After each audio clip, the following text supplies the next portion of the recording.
E aí isso fez com que as pessoas abandonassem as ideias religiosas por falta de algo melhor. Então, nota, eu tenho instintos físicos me puxando para questões mais materiais, que influenciam, e eu tenho questões também históricas, né, do progresso. Agora, aí vem o espiritismo. É justamente nessa hora que vem o espiritismo no século XIX. Porque agora eu tenho uma teoria científica do espírito, então atende à mais rigorosa razão. Eu tenho a prática da mediunidade no íntimo do meu lar, ou seja, eu tenho a comprovação prática dentro da minha vida particular de que a vida continua. Isso vai enfraquecendo o materialismo. Agora, como a gente escondeu e esqueceu Kardec, como as evocações foram sendo deixadas de lado, e como, por livre-arbítrio, a gente resolveu focar aí nos últimos séculos no desenvolvimento material, né, da Terra, isso pode ter atrasado por um período o avanço da humanidade, né? Estou fazendo aqui reflexões, né, em cima da teoria espírita. Então, eu acredito que todos esses pontos contribuem tanto para a origem do materialismo quanto para o crescimento do materialismo, num certo sentido, né? A pergunta do Matheus é muito boa, viu, Matheus? Qual a origem do materialismo? Porque ele foi elaborado. É um tema que eu gosto também. Para todo espírita, conhecer mais sobre o materialismo seria muito importante, né? A gente estudar a história do materialismo, os principais autores.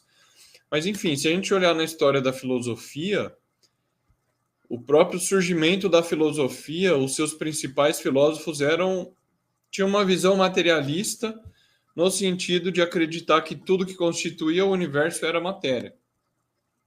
Então, se a gente pensar no materialismo, que é o que se chama na filosofia o materialismo metafísico, ou seja, o que existe no universo ou do que são constituídas as coisas. Essa era a primeira pergunta dos primeiros filósofos que se originaram na história. São chamados pré-socráticos, né? Começou lá com Tales de Mileto, por exemplo. O Tales acreditava que tudo que existia no universo era constituído de água, que era o princípio originário de todas as coisas, era a água. Então, vários filósofos ali nesse período acreditavam que tudo era constituído de matéria.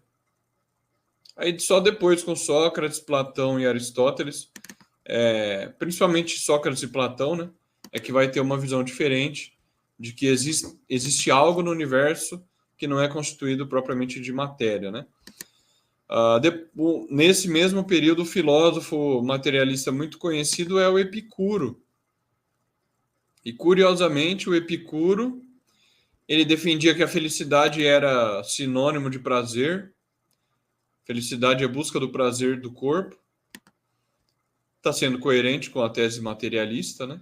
E ele também foi o primeiro filósofo a apresentar o problema da existência do mal, né? Se Deus é bom, o mal não pode existir. Se o mal existe, Deus não pode ser bom e justo, etc., né? Ele foi o primeiro filósofo a levantar esse problema. Mas esses são alguns filósofos materialistas. É claro que ao longo, se a gente pegar o período posterior da Idade Média, como a igreja era a principal instituição do mundo social e os principais filósofos eram cristãos, o materialismo ele vai ter pouco espaço nesse período, né? E aí, quando a gente chega no período moderno e no período contemporâneo da história da filosofia, aí que o materialismo, a partir do século XIX, vai ganhar sua expressão política com Karl Marx e Engels, e Friedrich Engels, né? E depois com Nietzsche também, que são evidentes adversários do cristianismo, né, e das religiões. Nietzsche era um crítico ferrenho do platonismo e do próprio cristianismo, doutrinas das quais o espiritismo é muito próximo, né? Então, assim, o materialismo ele tem uma longa história e que seria muito importante nós espíritas conhecermos melhor, né, a história do materialismo e as teses materialistas. Então é isso que a gente colocou. O materialismo metafísico é a ideia de que tudo que existe no universo é matéria ou propriedade de matéria, né? Nesse livro que eu mencionei do Cosme Massi, as leis naturais e a verdadeira felicidade, ele vai trabalhar com essa ideia do materialismo. E aí o materialismo pode ter diversas versões em outros aspectos aí da vida humana. Mas Kardec está sempre preocupado, como a gente mencionou no início, com a consequência moral e existencial, vamos dizer assim, para usar um termo da filosofia, né? Com a consequência moral e existencial das teses, das teorias filosóficas.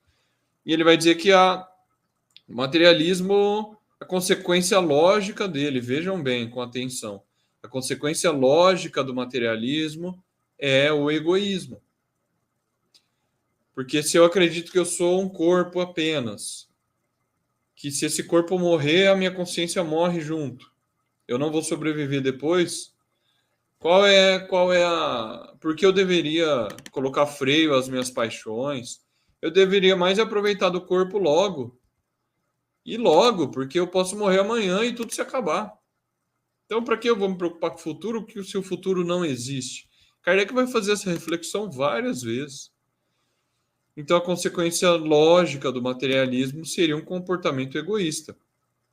Agora, a gente pergunta, por que que muitas pessoas ateias ou materialistas não têm um comportamento completamente egoísta? Olha, graças a Deus elas não estão sendo coerentes com a tese que elas professam.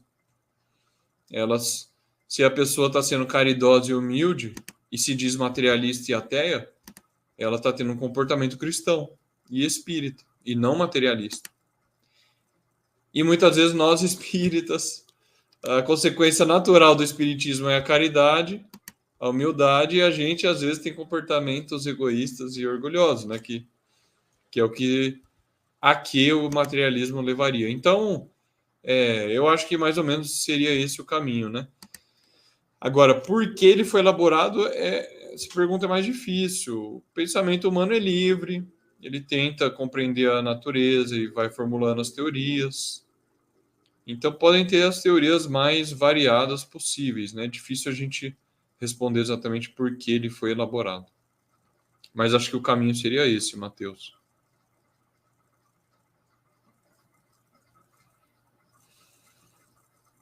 Exatamente, né? O Kardec diz que o objetivo, né, até postei aqui as perguntas, o objetivo do espiritismo é destruir o materialismo e, em outra questão, né, lá no início, né, ele pergunta o porquê que muitas vezes alguns cientistas são levados ao materialismo, né?